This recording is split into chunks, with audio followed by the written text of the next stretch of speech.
ओम नमः शिवाय। आज हम अष्ट सिद्धियों में से एक सिद्धि की चर्चा करेंगे, जिस सिद्धि का नाम है प्राप्ति सिद्धि। तो आज हम जानने की कोशिश करेंगे कि ये प्राप्ति सिद्धि आखिरकार है क्या और इसको किस तरीके से प्राप्त किया जा सकता है और यह सिद्धि किस तरीके से हमारे जीवन में उपयोगी हो सकती है या है। इन्हीं सब चीज़ों के ऊपर आज हम चर्चा करते हैं। तो अगर प्राप्ति सिद्धियों के बारे में समझें तो प्राप्ति का मतलब होता है कि किसी भी जगह पर या किसी वस्तु को पाने की क्षमता रखना, वहाँ पहुँचने की क्षमता रखना। या इसको इस तरीके से भी ले सकते हैं कि जैसे कि मन पर, इंद्रियों पर, अपने कर्म पर, अपनी चेतना पर नियंत्रण प्राप्त करना। देखो साधकों, सबसे पहले हमें यह समझना होगा कि ये जो सिद्धि का अर्थ होता है, ये केवल कोई शक्ति प्राप्त करना नहीं होता या कोई चमत्कार दिखाना नहीं होता, बल्कि सिद्धि का अर्थ होता है सफलता प्राप्त करना, पूर्णता प्राप्त करना।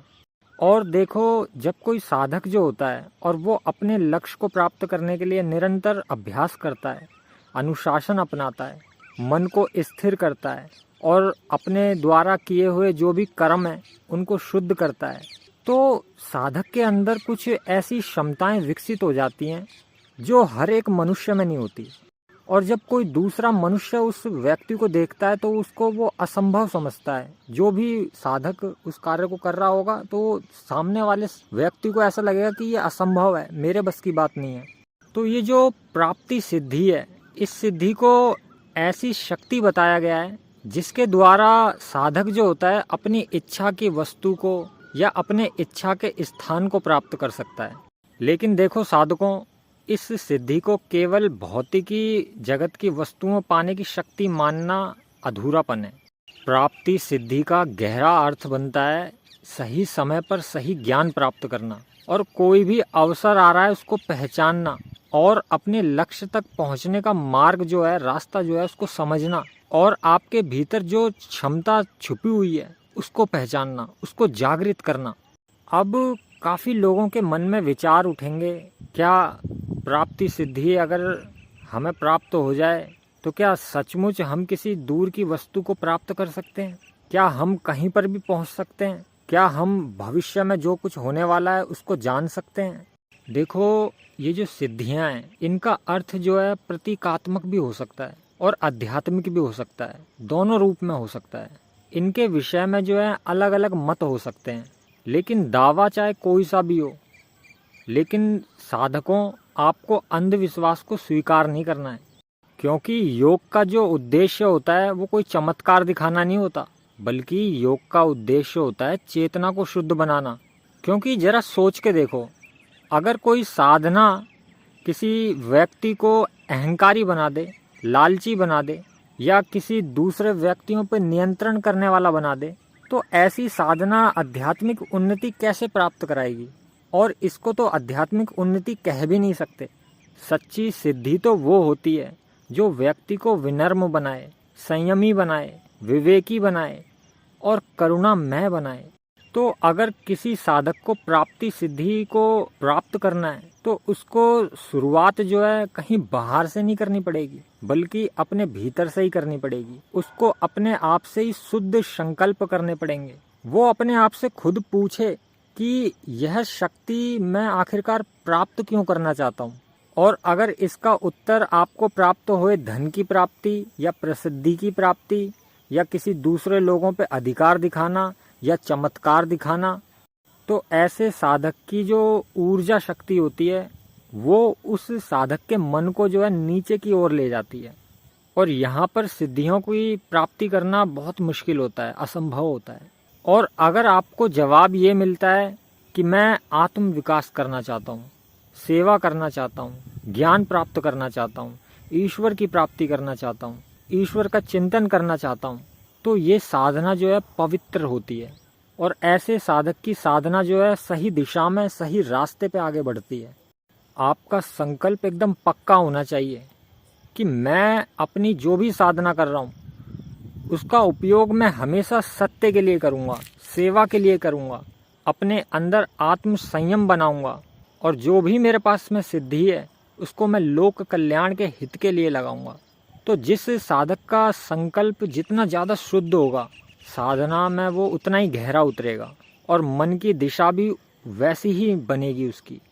और अगर किसी साधक को किसी गुरु का मार्गदर्शन प्राप्त हुए तो वो उनसे मार्गदर्शन ले, क्योंकि आध्यात्मिक गुरु जो होता है वो केवल मंत्र नहीं देता या कोई ध्यान साधना नहीं बताता, बल्कि वो साधक की प्रकृति को देखता है, उसकी क्षमता को देखता है और उसकी मानसिक स्थिति क्या है ये देखता है।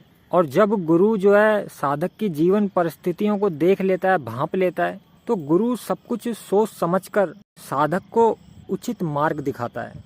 और सच्चा गुरु वही होता है जो साधक को किसी डर में नहीं ढकेलता, डराता नहीं है, भय में नहीं डालता और ना ही लालच में फंसाता है और ना ही अंधविश्वास में ढकेलता है। बल्कि सत्य गुरु का तो काम होता है कि साधक के अंदर संयम बनाए, विवेक बनाए, सेवा का भाव उत्पन्न करे और सत्य का मार्ग दिखाए। और देखो साधकों, योग परंपरा के अंदर साधना का जो आधार होता है वो होता है यम और नियम। और जब तक साधक इनको नहीं साधेगा ना, तो इनके बिना ध्यान या कोई भी साधना हो उसकी अधूरी रह जाएगी। तो ये यम और नियम क्या है?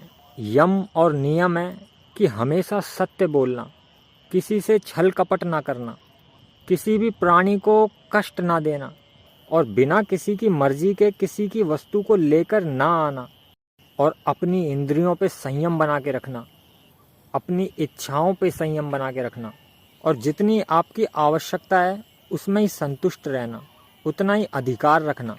अपने शरीर को, अपनी वाणी को, अपने विचारों को शुद्ध रखना और परिस्थिति चाहे कैसी भी हो हमेशा अपने भीतर संतोष बनाए रखना, नियमित अनुशासन का पालन करना और प्रतिदिन अपना स्वयं का आत्मनिरीक्षण करना कि आज आपसे क्या गलत हुआ और क्या अच्छा हुआ।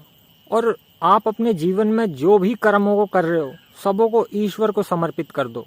तो जो भी कुछ हो रहा है, अच्छा बुरा, सब कुछ ईश्वर को समर्पित करो। तो अपने जीवन में यम नियम का पालन करो, क्योंकि जब जीवन में ये गुण आपके विकसित हो जाएंगे ना, तब आपका मन जो है अपने आप ही स्थिर होने लगेगा। और जब तक मन स्थिर नहीं होगा तो कोई भी सिद्धि जो है प्राप्त नहीं हो सकती, कोई भी साधना जो है सफल नहीं हो सकती। और देखो, ये जो प्राप्ति सिद्धि है ना, इसका संबंध जो है एकाग्रता से जोड़ा गया है, एकाग्रता की गहराई से जोड़ा गया है। क्योंकि देखो, मन जो होता है वो लगातार अनेकों दिशाओं में भागता रहता है, कभी इधर, कभी कुछ सोचेगा, कभी कुछ सोचेगा, नहीं तो मोबाइल की तरफ जाएगा, या कोई याद आ गई चिंता करने लगेगा, या फिर कोई इच्छा उत्पन्न हो जाएगी, या किसी से तुलना करने लगेगा, किसी वस्तु की या स्वयं के अपने आप की तुलना करने लगेगा, या फिर अपने भविष्य के बारे में सोचने लगेगा, या किसी दूसरे के भविष्य के बारे में सोचने लगेगा। तो ये जो आदतें हैं ना, ये हमारी जो मानसिक शक्ति होती है उसको बिखेर देती हैं। जो भी साधक किसी भी साधना में है उसको प्रतिदिन एक निश्चित समय बनाना चाहिए ध्यान के लिए, और कम से कम 10-15 मिनट तो करना ही है। और स्थान ऐसा चुने जहाँ शांति हो, शोर शराबा ना हो, और अपनी रीढ़ को एकदम सीधा रखें और जो आपकी श्वास है उसको एकदम चलने दें, सहज चलने दें। और अपनी मन की आंखों से त्रिनेत्र पे ध्यान करें, वहाँ ईश्वर का स्वरूप देखने की कोशिश करें, उसकी छवि निर्माण करने की कोशिश करें। ऐसा करना काफ़ी साधकों को कठिन भी हो सकता है, तो आप सिर्फ उस अंधेरेपन को देखें, वहाँ कुछ ना कुछ तो आकार होगा, उस आकार को देखें।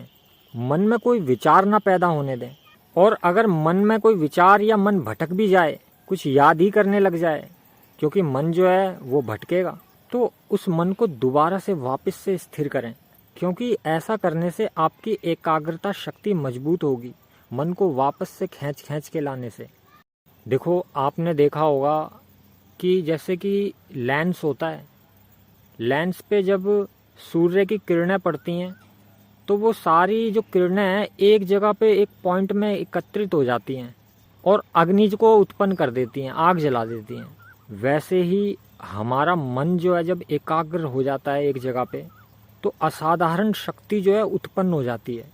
और इन सिद्धियों को जागृत जो है मंत्रों के द्वारा भी किया जा सकता है, क्योंकि ये जो मंत्रों की जो ध्वनि होती हैं, वाइब्रेशन होते हैं, जब मंत्र जो है एकदम शुद्ध उच्चारण हो रहा होता है, तो जो वाइब्रेशन, जो ध्वनि उत्पन्न हो रही होती है, उससे क्या होता है कि साधक का मन जो है वो अपने आप एकाग्र होने लगता है। और जब मंत्रों का जाप किया जाता है ना, तो ऐसा नहीं है कि 10 मंत्र या 21 मंत्रों का अगर जाप चल रहा है तो उसकी संख्या पर तो आप ध्यान ही ना दो। केवल आप जो हो मंत्र को और उससे जुड़ी हुई भावना को और ये जो उद्देश्य है आपका, उसको समझना है आपको। तो आपको ये जो मंत्र जपना है, ये कोई ड्यूटी नहीं करनी है आपको कि टेप रिकॉर्डर की तरह चालू करके और फिर ख़त्म कर देना है। ऐसा नहीं करना। इसको एकदम सजग होके करना है, किसी मशीनी प्रक्रिया की तरह नहीं करना। आपको होशपूर्ण होके करना है, एकदम भावपूर्ण होके करना है, क्योंकि भावोतीत जगत है। तो बस आपको अपनी भावना को मजबूत रखना है, पक्का रखना है, एकदम एकदम भावपूर्ण होकर, सजग होकर आपको जाप करना है। और देखो साधकों, अगर आप चाहो तो अपने मन के अंदर एक ऐसी पवित्र भावना रखें, जैसे कि हे परमात्मा, मेरे मन को शुद्ध करो, मेरी बुद्धि को सही दिशा में लगाओ और मुझे अपनी शक्ति का सही जगह पर प्रयोग करने के काबिल बनाओ। लेकिन आपको एक बात का हमेशा याद रखना है, ये जो हमारी इंद्रियां होती हैं ना, ये हमारी इंद्रियां लगातार बाहर की वस्तुओं की तरफ ही आकर्षित होती है, खिंचती है। हमारी आँखें जो हैं वो दृश्य देखना चाहती हैं, हमारे कान जो हैं मनोरंजन चाहते हैं, हमारी जीभ को बढ़िया बढ़िया स्वाद चाहिए, और मन तो नई नई इच्छाओं को उत्पन्न करता रहता ही है। तो जो भी साधक प्राप्ति सिद्धि को प्राप्त करना चाहता है या अन्य किसी साधना में भी है, तो उसको अपनी इच्छाओं को दबाना नहीं है, बल्कि उनको समझना है। क्योंकि संयम का अर्थ क्या बनता है? संयम का अर्थ ये नहीं है कि अपने जीवन से आनंद को बिल्कुल समाप्ति कर दो। संयम का मतलब है कि आनंद रहे, लेकिन आनंद का दास ना बने। अपने भोजन में संतुलन लाएं, अपने बोलने में, अपनी वाणी में एक मर्यादा रखें, और आपके जो भी संबंध हैं उनमें पवित्रता बना के रखें। क्योंकि जब हम इन चीज़ों को अपने जीवन में लागू करेंगे, तभी किसी साधना का मार्ग खुलेगा। क्योंकि जो व्यक्ति अपनी छोटी छोटी इच्छाओं पर नियंत्रण नहीं कर पाएगा, तो वो इतनी बड़ी शक्ति मिलने के बाद उसको कैसे संभाल पाएगा? जिस साधक का चरित्र एकदम पवित्र होता है, जिस साधक में करुणा भरी हुई है, जो साधक हमेशा सत्य बोलता है और दूसरों को माफ़ करने की शक्ति है जिसमें, जो साधक हर जीव की सेवा में लगा हुआ है, ऐसे साधक ही किसी सिद्धि प्राप्ति करने की दिशा की ओर बढ़ रहे होते हैं। और जब कोई साधक सेवा करने में लग जाता है, तो उसके अंदर जो अहंकार का भाव है वो कम होने लगता है, अहंकार उसका घटता है, और उसका जो अंतःकरण है वो शुद्ध होने लगता है, संवेदनशील होने लगता है, ग्रहणशील होने लगता है। अब वो चीज़ों को समझने लगता है, ज्ञान को समझने लगता है। तो ये जो संवेदनशीलता है, जब उसका अहंकार घटेगा, उसमें जब ग्रहणशीलता पैदा होगी, तो वो अपने मार्ग पर ही चल रहा है। और देखो साधकों, आध्यात्मिक साधना जो होती है उसमें जल्दबाजी नहीं करनी चाहिए। क्योंकि देखो, पहले जब बीज लगाया जाता है तो उसको अंकुरित होने में, पेड़ बनने में, वृक्ष बनने में समय लगता है। तो इसी प्रकार साधक जो अपने मन के अंदर संस्कार के बीज बोता है, तो उनको मजबूत होने में समय लगता है। कभी कभी साधक को ध्यान करने में आनंद आएगा, मज़ा आएगा, तो कभी कभी उसे बेचैनी होगी, उसे अच्छा नहीं लगेगा, मन ही नहीं करेगा। कभी कभी साधक का मन जो है एकदम श्रद्धा से भर जाएगा एकदम, और कभी कभी वो संदेह करने लगेगा, सवाल उठाने लगेगा। तो जो साधक किसी भी आध्यात्मिक साधना में होता है, तो उसके जीवन में उतार चढ़ाव जो हैं इस तरीके के लगे रहेंगे। और कोशिश करें प्रतिदिन एक आध्यात्मिक श्लोक या विचार पढ़ने की या सुनने की, या किसी जीव जंतु की सहायता करने की। आप चींटियों को खिला दें, चिड़ियों को डाल दें दाना, गिलहरियों को खिला दें, कुत्तों को खाना खिला दें। लेकिन एक बात का ध्यान रखना है, जिसकी जैसी व्यवस्था है वो अपनी व्यवस्था में ही रहकर ही करे। अगर किसी साधक के पास में व्यवस्था अच्छी नहीं है, तो वो अपने भोजन में से, अपने भोजन का जो भी उसका हिस्सा है, उसमें से वो एक टुकड़ा तोड़ करके चिड़ियों को डाल दे, चींटियों को डाल दे या गिलहरी को खिला दे। तो उसके एक टुकड़े में, जो कि एक टुकड़ा कम होने से उसके भोजन से उसको कोई फ़र्क नहीं पड़ेगा, लेकिन उस एक टुकड़े से कितने सारे जीवों का पेट भर जाएगा। अगर उस टुकड़े के आपने और भी छोटे छोटे टुकड़े कर दिए जिससे चींटियों को ले जाने में सहायता मिल सके, तो कितनी सारी चींटियों का पेट भर दिया आपने।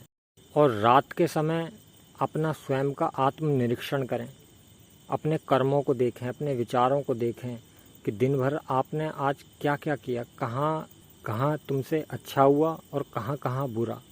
और अगर आपसे कहीं पे गलती हुई है तो उसको स्वीकार करें और संकल्प करें कि इस गलती को अब अगले दिन नहीं करेंगे।